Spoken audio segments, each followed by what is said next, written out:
नमस्कार विद्यार्थी मित्रांनो, आरव्हीडी मराठी या आपल्या नवीन यूट्यूब चॅनलमध्ये सर्वांचे स्वागत आहे। विद्यार्थी मित्रांनो, आजच्या व्हिडिओमध्ये आपण जिल्हा न्यायालय भरती अतिसंभाव्य पेपर घेतलेला आहे। विद्यार्थी मित्रांनो, हा पेपर शिपाई आणि हमाल या पदासाठी तो अतिसंभाव्य पेपर आहे। हा पेपर सर्वांनी शेवटपर्यंत सोडवायचा आहे। विद्यार्थी मित्रांनो, यामध्ये एकूण 30 प्रश्न आहेत आणि एकूण 30 गुण आहेत। विद्यार्थी मित्रांनो, तुम्हाला 30 पैकी किती प्रश्नांची उत्तरे बरोबर आलीत नक्कीच शेवटी कमेंट करून सांगायचं आहे। सर्वांनी प्रामाणिकपणे हा पेपर शेवटपर्यंत सोडवायचा आहे। तर विद्यार्थी मित्रांनो, सर्वांनी व्हिडिओला एक लाईक करायचा आहे आणि चॅनलला सबस्क्राइब करायचं आहे, कारण तुम्हाला अशी महत्त्वपूर्ण व्हिडिओज नक्कीच बघावयास मिळतील। तर आपल्या पेपरला सुरुवात करूया। तर या ठिकाणी प्रश्न क्रमांक पहिला आहे, केंद्रीय निवडणूक आयुक्त यांची नेमणूक करण्याचे अधिकार खालीलपैकी कोणाला असतात? केंद्रीय निवडणूक आयुक्त यांची नेमणूक करण्याचे अधिकार खालीलपैकी कोणाला असतात? तर विद्यार्थी मित्रांनो, या ठिकाणी ऑप्शन क्रमांक 3 राहील, केंद्रीय निवडणूक आयुक्त यांची नेमणूक करण्याचे अधिकार हे राष्ट्रपती यांना असतात। प्रश्न क्रमांक दुसरा पाहूयात, गंगटोक खालीलपैकी कोणत्या एका राज्याची राजधानी आहे? गंगटोक हे शहर खालीलपैकी कोणत्या एका राज्याची राजधानी आहे? तर विद्यार्थी मित्रांनो, या ठिकाणी ऑप्शन क्रमांक 4 राहील, गंगटोक हे शहर सिक्कीम या राज्याची राजधानी आहे। प्रश्न क्रमांक तिसरा पाहूयात, कर्कवृत्त खालीलपैकी कोणत्या एका राज्यामधून जात नाही? कर्कवृत्त खालीलपैकी कोणत्या एका राज्यामधून जात नाही? तर विद्यार्थी मित्रांनो, या ठिकाणी ऑप्शन क्रमांक 4 राहील, कर्कवृत्त हे ओडिशा या राज्यामधून जात नाही। तर विद्यार्थी मित्रांनो, कर्कवृत्त हे भारताच्या एकूण 8 राज्यांमधून ते जाते। प्रश्न क्रमांक 4 पाहूयात, उपरा या पुस्तकाचे लेखक खालीलपैकी कोण आहेत? उपरा या पुस्तकाचे लेखक खालीलपैकी कोण आहेत? तर विद्यार्थी मित्रांनो, उपरा या पुस्तकाचे लेखक लक्ष्मण माने उपरा या पुस्तकाचे ते लेखक आहेत। प्रश्न क्रमांक 5 पाहूयात, मतदाराच्या बोटावर लावण्यात येणाऱ्या शाईमध्ये खालीलपैकी कशाचा वापर केला जातो? मतदाराच्या बोटावर लावण्यात येणाऱ्या शाईमध्ये खालीलपैकी कशाचा वापर केला जातो? तर विद्यार्थी मित्रांनो, या ठिकाणी ऑप्शन क्रमांक 3 राहील, सिल्वर नायट्रेटचा प्रामुख्याने वापर केला। ऑप्शन क्रमांक 3 या ठिकाणी आपले योग्य उत्तर असेल।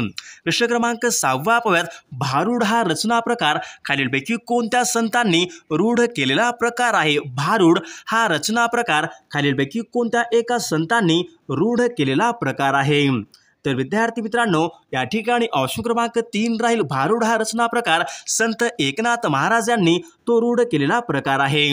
प्रश्न क्रमांक 7 पाहूयात, भारताचा सुमारे एकूण किती टक्के भाग शेती लागवडीसाठी खाली आहे? भारताचा सुमारे एकूण किती टक्के भूभाग शेती लागवडीसाठी खाली आहे?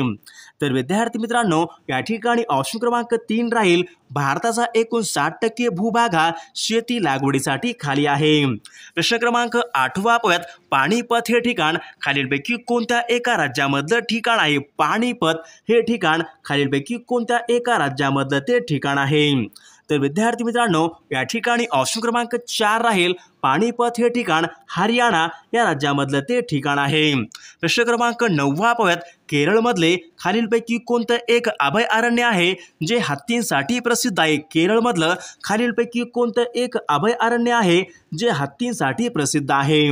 तर विद्यार्थी मित्रांनो, या ठिकाणी ऑप्शन क्रमांक 1 राहील, पेरियार हे अभयारण्य हत्तींसाठी ते प्रसिद्ध आहे। प्रश्न क्रमांक 10 पाहूयात, जगामधले सर्वात मोठे बेट खालीलपैकी कोणतं आहे? जगामधलं सर्वात मोठे बेट खालीलपैकी कोणतं बेट आहे?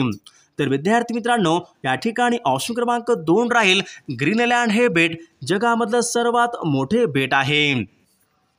प्रश्न क्रमांक 11 पाहूयात, बर्फामध्ये खालीलपैकी काय मिसळल्यावर तो वितळण्यास खूप जास्त वेळ लागतो? बर्फामध्ये खालीलपैकी काय मिसळल्यावर तो वितळण्याला खूप जास्त वेळ लागतो? तर विद्यार्थी मित्रांनो, बर्फामध्ये मीठ मिसळल्यास तो वितळण्याला खूप जास्त वेळ लागतो। प्रश्न क्रमांक 12 पाहूयात, राज्य आपत्ती व्यवस्थापन प्राधिकरण यांचे अध्यक्ष खालीलपैकी कोण असतात? राज्य व्यवस्थापन प्राधिकरण यांचे अध्यक्ष खालीलपैकी कोण असतात?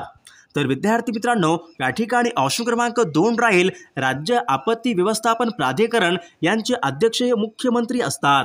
प्रश्न क्रमांक 13 पाहूयात. महिको ही कृषी एक संस्था आहे, खालीलपैकी कोणत्या एका जिल्ह्यामध्ये महिको ही एक कृषी संस्था आहे, खालीलपैकी कोणत्या एका जिल्ह्यामध्ये ती संशोधन केंद्र आहे. तर विद्यार्थी मित्रांनो, महिको ही एक कृषी संस्था जालना या जिल्ह्यामध्ये ऑप्शन क्रमांक 3 या ठिकाणी आपले योग्य उत्तर असेल. प्रश्न क्रमांक 14 पाहूयात. तालुका पातळीवर प्रशासकीय अधिकारी म्हणून खालीलपैकी कोण कार्य करतो? तालुका पातळीवर प्रशासकीय अधिकारी म्हणून खालीलपैकी कोण कार्य करतो? तर विद्यार्थी मित्रांनो, तालुका पातळीवर तहसीलदार हे प्रशासकीय अधिकारी म्हणून काम करतो. प्रश्न क्रमांक 15 पाहूयात. महाराष्ट्रामध्ये सर्वात जास्त मॅग्नीजचे साठे खालीलपैकी कोणत्या एका जिल्ह्यामध्ये प्रामुख्याने आढळतात? महाराष्ट्र राज्यामध्ये सर्वात जास्त मॅग्नीजचे साठे खालीलपैकी कोणत्या एका जिल्ह्यामध्ये प्रामुख्याने आढळतात? तर विद्यार्थी मित्रांनो, या ठिकाणी ऑप्शन क्रमांक 1 राहील नागपूर आणि गोंदिया जिल्ह्यामध्ये सर्वात जास्त मॅग्नीजचे साठे आढळतात. प्रश्न क्रमांक 16 पाहूयात. फुफ्फुसाचं मुख्य कार्य खालीलपैकी कोणतं असतो? फुफ्फुसाचे मुख्य कार्य खालीलपैकी कोणते कार्य असते? तर विद्यार्थी मित्रांनो, फुफ्फुसाचे मुख्य कार्य हे रक्ताचे शुद्धीकरण करणे हे फुफ्फुसाचे मुख्य कार्य असते. प्रश्न क्रमांक 17 पाहूयात. वेरूळ येथील कैलास लेणी खालीलपैकी कोणत्या राजघराण्याच्या काळामध्ये कोरले गेले होते? वेरूळ येथील कैलास लेणी खालीलपैकी कोणत्या राजघराण्याच्या काळामध्ये कोरले गेले होते? तर विद्यार्थी मित्रांनो, या ठिकाणी ऑप्शन क्रमांक 4 राहील वेरूळ येथील कैलास लेणी ही राष्ट्रकूट घराणे यांच्या काळामध्ये कोरले गेले होते. प्रश्न क्रमांक 18 पाहूयात. महाराष्ट्रामध्ये खालीलपैकी कोणत्या एका नदीला दक्षिण गंगा असे म्हणतात? महाराष्ट्र राज्यामध्ये खालीलपैकी कोणत्या एका नदीला दक्षिण गंगा असे म्हणतात? तर विद्यार्थी मित्रांनो, या ठिकाणी ऑप्शन क्रमांक 2 राहील महाराष्ट्रामध्ये गोदावरी या नदीला दक्षिण गंगा असे म्हणतात. ऑप्शन क्रमांक 2 या ठिकाणी आपले योग्य उत्तर असेल. प्रश्न क्रमांक 19 पाहूयात.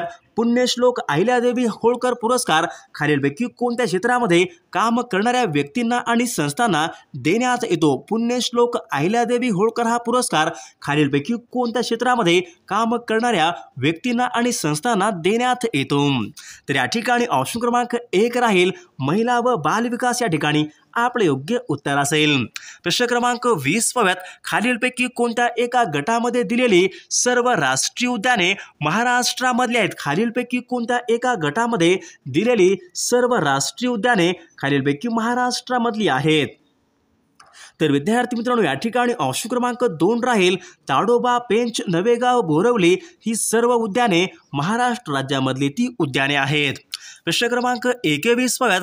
भारतामधला पहिला पर्यटन जिल्हा खालीलपैकी कोणत्या एका जिल्ह्याला मान मिळाला? भारतामधला पहिला पर्यटन जिल्हा म्हणून खालीलपैकी कोणत्या एका जिल्ह्याला तो मान मिळाला होता? तर विद्यार्थी मित्रांनो, भारतामधला पहिला पर्यटन जिल्हा म्हणून सिंधुदुर्ग या जिल्ह्याला तो मान मिळाला होता. ऑप्शन क्रमांक 4 या ठिकाणी आपले योग्य उत्तर असेल. प्रश्न क्रमांक 22 पाहूयात. सन 1857 भारतीय स्वातंत्र्य समर हा ग्रंथ खालीलपैकी कोणी सन 1857 भारतीय स्वातंत्र्य समर हा ग्रंथ खालीलपैकी कोणी लिहिलेला तो ग्रंथ आहे?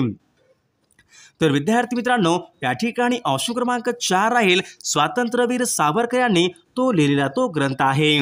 प्रश्न क्रमांक 23 लक्षद्वीप बेटे खालीलपैकी कोणत्या महासागरामधली ती बेटे आहेत? लक्षद्वीप बेटे कोणत्या महासागरामधली बेटे आहेत? तर विद्यार्थी मित्रांनो, या ठिकाणी ऑप्शन क्रमांक 2 राहील लक्षद्वीप बेटे ही अरबी समुद्र या महासागरामधली ती बेटे आहेत. प्रश्न क्रमांक 24 पाहूयात. रक्तामधले हिमोग्लोबिनमध्ये खालीलपैकी कोणता खनिज पदार्थ असतो? रक्तामध्ये हिमोग्लोबिनमध्ये खालीलपैकी कोणता खनिज पदार्थ असतो? तर विद्यार्थी मित्रांनो, रक्तामध्ये हिमोग्लोबिनमध्ये लोह हा खनिज पदार्थ असतो. ऑप्शन क्रमांक 3 या ठिकाणी आपले योग्य उत्तर असेल. प्रश्न क्रमांक 25 पाहूयात. जीवरेखा हा सिंचन प्रकल्प खालीलपैकी कोणत्या एका जिल्ह्यामधला तो प्रकल्प आहे? जीवरेखा हा सिंचन प्रकल्प खालीलपैकी कोणत्या जिल्ह्यामधला तो प्रकल्प आहे? तर विद्यार्थी मित्रांनो, जीवरेखा हा सिंचन प्रकल्प जालना या जिल्ह्यामधला तो प्रकल्प आहे. प्रश्न क्रमांक 26 पाहूयात. जालना या शहरामधून वाहणारी कुंडलिका ही नदी खालीलपैकी कोणत्या नदीची उपनदी? जालना या शहरामधून कुंडलिका ही नदी वाहते, तर कुंडलिका ही नदी कोणत्या नदीची उपनदी आहे? तर विद्यार्थी मित्रांनो, कुंडलिका ही नदी दुधना या नदीची ती उपनदी आहे. प्रश्न क्रमांक 27 बघा, डॉक्टर APJ अब्दुल कलाम अमृत योजना खालीलपैकी कशावर मात करण्यासाठी सुरू करण्यात आली होती? डॉक्टर APJ अब्दुल कलाम ही एक अमृत योजना आहे, खालीलपैकी कशावर मात करण्यासाठी सुरू करण्यात आलेली योजना होती? तर विद्यार्थी मित्रांनो, या ठिकाणी ऑप्शन क्रमांक 2 राहील. डॉक्टर APJ अब्दुल कलाम अमृत योजना ही कुपोषणावर मात करण्यासाठी सुरू करण्यात आलेली ती योजना होती. प्रश्न क्रमांक 28 पद, खानदेशाची कवयित्री म्हणून खालीलपैकी कोणत्या कवीला ओळखले? खानदेशाची कवयित्री म्हणून खालीलपैकी कोणाला ओळखले जाते? तर विद्यार्थी मित्रांनो, खानदेशाची कवयित्री म्हणून बहिणाबाई चौधरी यांना प्रामुख्याने ओळखले जाते. प्रश्न क्रमांक 29 बघा, घाशीराम कोतवाल सखाराम बाइंडर या नाटकाचे लेखक खालीलपैकी कोण होते? घाशीराम कोतवाल सखाराम बाइंडर या नाटकाचे लेखक खालीलपैकी कोण होते? तर विद्यार्थी मित्रांनो, या ठिकाणी ऑप्शन क्रमांक 3 राहील. विजय तेंडुलकर या नाटकाचे लेखक होते. प्रश्न क्रमांक 30 बघा, भारतीय रिझर्व्ह बँक यांची स्थापना खालीलपैकी केव्हा झाली? भारतीय रिझर्व्ह बँक यांची स्थापना खालीलपैकी केव्हा झाली होती? तर विद्यार्थी मित्रांनो, या ठिकाणी ऑप्शन क्रमांक 3 1 एप्रिल सन 1935 या दिवशी भारतीय रिझर्व्ह बँकेची स्थापना ही झालेली आहे. विद्यार्थी मित्रांनो, आपले 30 प्रश्न झालेले आहेत.